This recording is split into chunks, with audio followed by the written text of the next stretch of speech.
ಬದುಕಿನ ಸತ್ಯಗಳು ಇವೆಲ್ಲವೂ ಒಂದೇ ಕಡೆ ಸಿಗುವ ಹಾಗಿದ್ದರೆ ಎಷ್ಟು ಚೆನ್ನಾಗಿರುತ್ತೆ ಅಲ್ವಾ? ಅಂತಹ ಪ್ರಯತ್ನಗಳು ನಡೆದಿವೆ.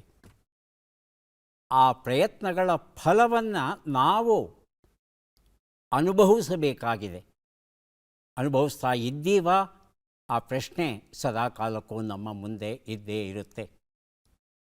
ಮನುಷ್ಯನ ಎಲ್ಲ ಸ್ವಭಾವಗಳನ್ನು,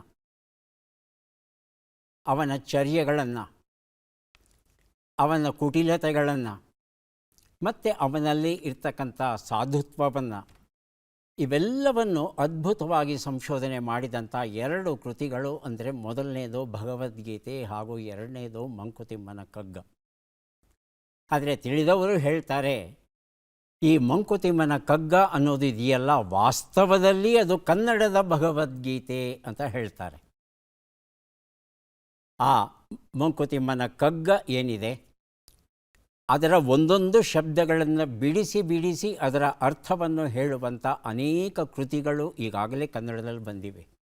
ಅದರಲ್ಲಿ ಶ್ರೀಕಾಂತ್ ಅವರು ಸಹ ಒಂದು ಪುಸ್ತಕವನ್ನು ಬರೆದು ಒಂದೊಂದೇ ಶಬ್ದಗಳನ್ನು ವಿವರಿಸಿ ಹೇಳ್ತಾ ಅದರ ಹಿನ್ನೆಲೆಯ ಕಥೆಗಳನ್ನು ಹೇಳ್ತಾ ಒಂದು ಅದ್ಭುತ ಕೃತಿಯನ್ನು ಈಗಾಗಲೇ ಪ್ರಕಟಿಸಿದ್ದಾರೆ. ಆದರೆ ಶ್ರೀಕಾಂತ್ ಅವರಿಗೆ ಅಷ್ಟರಿಂದ ತೃಪ್ತಿ ಸಿಕ್ಕಿಲ್ಲ.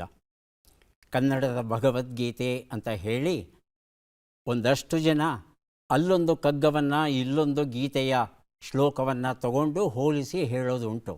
ಆದರೆ ಶ್ರೀಕಾಂತ್ ಅವರು ಅನೇಕ ವರ್ಷಗಳ ಕಾಲ ಅಧ್ಯಯನ ಮಾಡಿ ಆ ಭಗವದ್ಗೀತೆ ಮತ್ತು ಕಗ್ಗ ಎರಡರ ನಡುವೆ ಏನೂ ವ್ಯತ್ಯಾಸ ಇಲ್ಲ ಅಂತ ಹೇಳಿ ಎರಡನ್ನೂ ಸಮೀಕರಿಸಿ ಒಂದು ಬೃಹತ್ ಕೃತಿಯನ್ನು ಬರೆದಿದ್ದಾರೆ.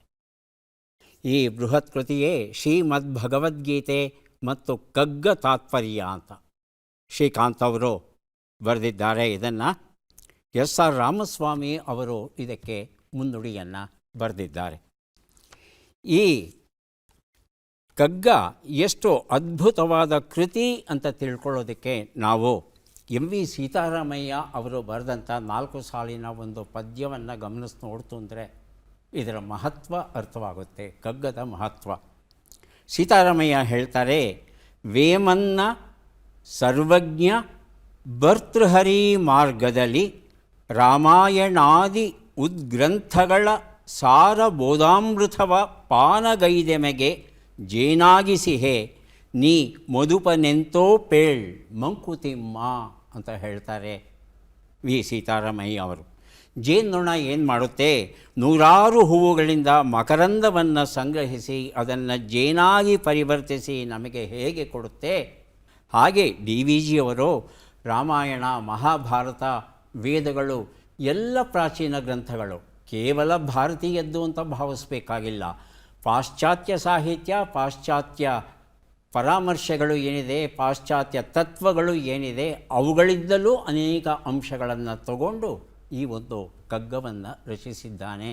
ಇಂತಹ ಕೃತಿ ಮತ್ತೊಂದಿಲ್ಲ ಅನ್ನೋ. ಸಂಸ್ಕೃತದಲ್ಲಿ ಇರುವಂಥ ಭಗವದ್ಗೀತೆಯನ್ನು ಸ್ವತಂತ್ರವಾಗಿ ಓದಿ ಅರ್ಥ ಮಾಡ್ಕೊಳ್ಳೋಕ್ಕೆ ಕಷ್ಟ ಅಂತ ಯಾರು ಭಾವಿಸ್ತಾರೋ ಅವರು ಸರಳಗನ್ನಡದಲ್ಲಿ, ತಿಳಿಗನ್ನಡದಲ್ಲಿ ಭಗವದ್ಗೀತೆ ಹಾಗೂ ಕಗ್ಗ ಎರಡನ್ನೂ ಸೊಗಸಾಗಿ ವರ್ಣಿಸಿರುವ, ಬರೆದಿರುವ ಶ್ರೀಕಾಂತ್ ಅವರ ಶ್ರೀಮದ್ಭಗವದ್ಗೀತೆ ಮತ್ತು ಕಗ್ಗ ತಾತ್ಪರ್ಯ ಎನ್ನುವ ಈ ಕೃತಿಯನ್ನು ಒಮ್ಮೆ ಓದಬೇಕಾಗುತ್ತೆ.